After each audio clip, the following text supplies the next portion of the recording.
Hello there guys, and welcome back to the channel. So right now we're back again with another Alliance War video. This one's actually going to be fairly brief. I did not have too many fights, and by the selection of my champions you should also understand that whatever fights that I did do, they just didn't last too long, because we're using Archangel and Nimrod, and those are absolute nukes when brought in the right matchups. However, who we're going up against is obviously extremely important, and that's GT40. I think the consensus best Alliance War Alliance as of right now in the game. They have won quite a few seasons straight up, and they always kind of give us an opportunity, or often enough they give us an opportunity to win. And this wasn't a war unlike others. You can see that at this point we are still tied. Actually, we gave away some silly deaths early on, but they did catch up in the death count. And before I do my fights, it's 4-4. So it is close. And on top of that, to make this war better, my Guardian got an actual defensive kill as well, which kind of made me happy. Proud daddy Guardian moment. But it's time for me to do my part and then see how the war plays out. And initially in path 1 I'm going to be, in section 1 I'm going to be on path 6. There's only one champion placed, and it is Mr. Fantastic. And this isn't going to be too troublesome, so we're going to boost up quite big. Basically as big as I can at the moment, because I did use the biggest boost that I had for the previous war, where I did have to KO the boss with pretty much everything in the line at that point. And this time around, unfortunately, there is no boss fight. Nonetheless, I do have Magneto House of X. Magneto House of X obviously is super helpful, not only increasing the stun duration, but also improving ability accuracy for Archangel, therefore making it easier for him to place the neuros, poisons, bleeds, everything else on the opponent. There is combat deja-vu weakness, which is kind of like one of the reasons why I'm so fantastic could and would be placed there, because I do not want to throw the same combo hits several times in a row. So I actually abided by that rule. So you saw me drop a parry heavy, then parry medium light, and then parry heavy again. And once I have got the neuros active, obviously the fight is super safe. There's absolutely nothing to worry about. I'm going to heavy, chain in my level 1, and that is one dead Mr. Fantastic extremely quickly. Easy peasy, lemon squeezy. We can move along. And now to go on further, I'm going to go on path 2, where I have to deal with Rintra. And Rintra is actually quite a tricky placement there, because of the placebo node, because of Mystic Dispersion, the fact that you gain Fury buffs whenever you parry. But Archangel cannot be neutralized. So that's kind of the trick. So there's personal place placebo, and knockdown subterfuge and whatnot. It's all good. It's all fine. You're going to see that Magneto House of X pre-fight, again, just to make sure that Archangel gets his neuros quicker.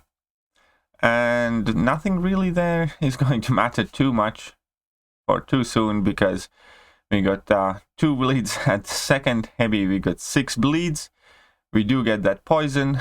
Another heavy. We have 3 neuros. He's completely shut down. We got 5 neuros. And that one beefy boy is just absolutely melting. Here's the 6th neuro. I'm gonna go in for a heavy attack, chain in my level 1 to the heavy attack, and the fight is over in 28 seconds. 28 seconds and no more problems with Rintra. Now here is an EMP modification Sauron. And obviously when you mention EMP modification, Nimrod doesn't really come to mind. I was kind of under instructions to use Power Start 1 in order to make sure that this fight finishes as quickly as possible. I don't think that you have to. Realistically, you would survive till that level 2 anyways. But the point is, you quickly build up your charges.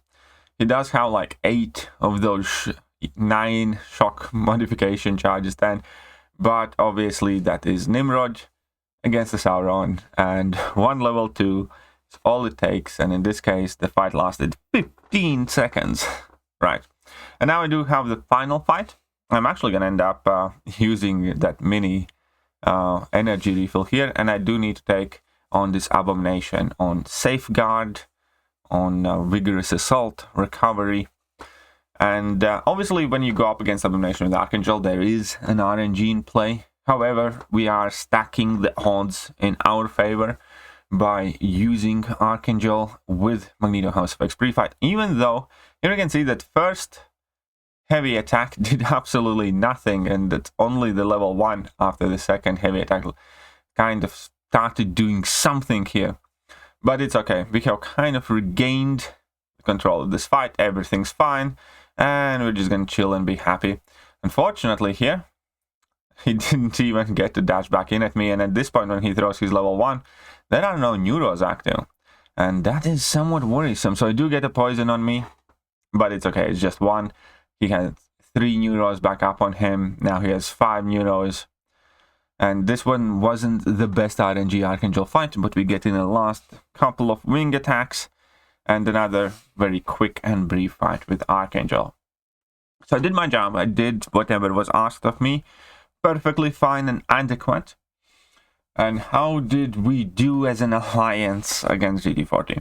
Unfortunately, yet again, we kind of just came up short. Now, it is important to note that they were ahead of on time, evidently, as we can see here anyway. So even had it remained 4-4, we still would have lost. But it was us who died 2 more extra times, closing out the fights. Our battle group did 1-1, so our battle group again tied, but tie is not good enough, especially if we're losing on time.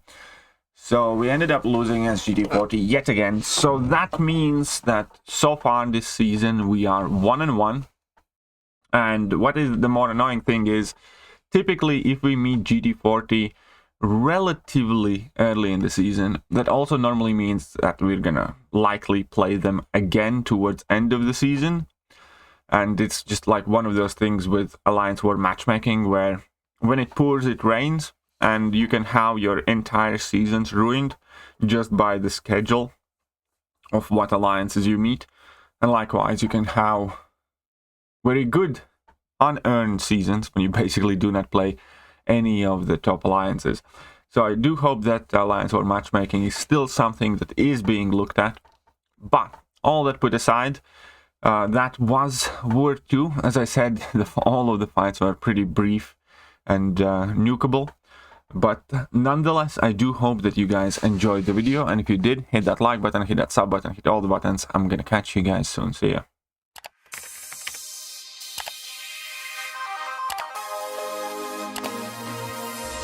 Hello there guys, and welcome back to the channel. So we have all the information about the